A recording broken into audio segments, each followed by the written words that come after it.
దేశ రాజధాని ఢిల్లీలోని చారిత్రక కట్టడం ఎర్రకోట వద్ద పేలుడు ఘటనలో మరిన్ని కీలక విషయాలు వెలుగులోకి వస్తున్నాయి.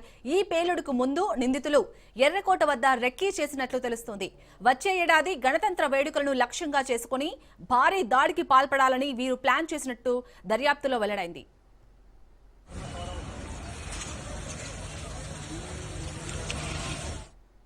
రైట్, ఇక ఇటు దేశ రాజధాని ఢిల్లీలోని చారిత్రక కట్టడం ఎర్రకోట వద్ద అయితే పేలుడు ఘటనలో మరిన్ని కీలక విషయాలైతే బయటకు వస్తున్నాయి. దీనికి సంబంధించి పూర్తి డీటెయిల్స్ మా క్రైమ్ బ్యూరో చీఫ్ మధు అందిస్తారు. మధు, ప్లాన్ చేశారని చెప్పవచ్చు. భారతదేశంలో భారీ కుట్రలు చేయడానికి, భారీ పేలుళ్లు జరపడానికి ఈ ఉగ్రముఖ ఎవరైతే డాక్టర్ ముసుగు వేసుకొని ఉన్నటువంటి ఈ ఉగ్రవాదులు ఎవరైతే ఉన్నారో అత్యంత కీలకమైనటువంటి ప్రాంతాలలో దాడులు జరపాలి అనేటటువంటి సంబంధించినటువంటి వ్యవహారంలో కూడా అక్కడ కూడా బాంబ్ బ్లాస్ట్ జరపాలి. అదేవిధంగా రిపబ్లిక్ డే ఏదైతే ఉందో రిపబ్లిక్ డే రోజు కూడా ఆత్మాహుతి దాడి జరపాలి అనేటటువంటి రెక్కీని కూడా ఈ టీం అయితే నిర్వహించింది. ఫరీదాబాద్ ఎప్పుడైతే ఉందో ఫరీదాబాద్లో పోలీసులు పట్టుబడినటువంటి భారీ అత్యంత కీలకమైనటువంటి సమాచారంతో పాటు పేలుడు పదార్థాలను స్వాధీనం చేసుకున్న తర్వాత ఖచ్చితంగా ఏదో ఒక రోజు మనం పట్టుబడతాము అనేటటువంటి ఉద్దేశంతో ఈలోపు ఎలాగైనా సరే అంటే ఫరీదాబాద్లో యాంటీ టెర్రరిస్ట్ స్క్వాడ్ ఎవరైతే ఉన్నారో వాళ్ళకు పట్టుబడిన తరువాత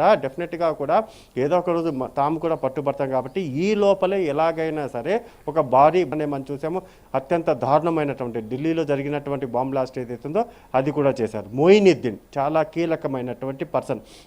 హైదరాబాద్ రాజేంద్ర నగర్కి సంబంధించినటువంటి ప్రాంతంలో మొయినుద్దీన్ పోలీసులు అదుపులోకి తీసుకున్నారు. సో అదుపులోకి తీసుకున్న తర్వాత అతని దగ్గర నుంచి వివరాలన్నీ కూడా ఆరా తీసేటటువంటి క్రమంలోనే వీళ్ళంతా కూడా ఒక టీమ్ ఆఫ్ పీపుల్గా పనిచేశారు.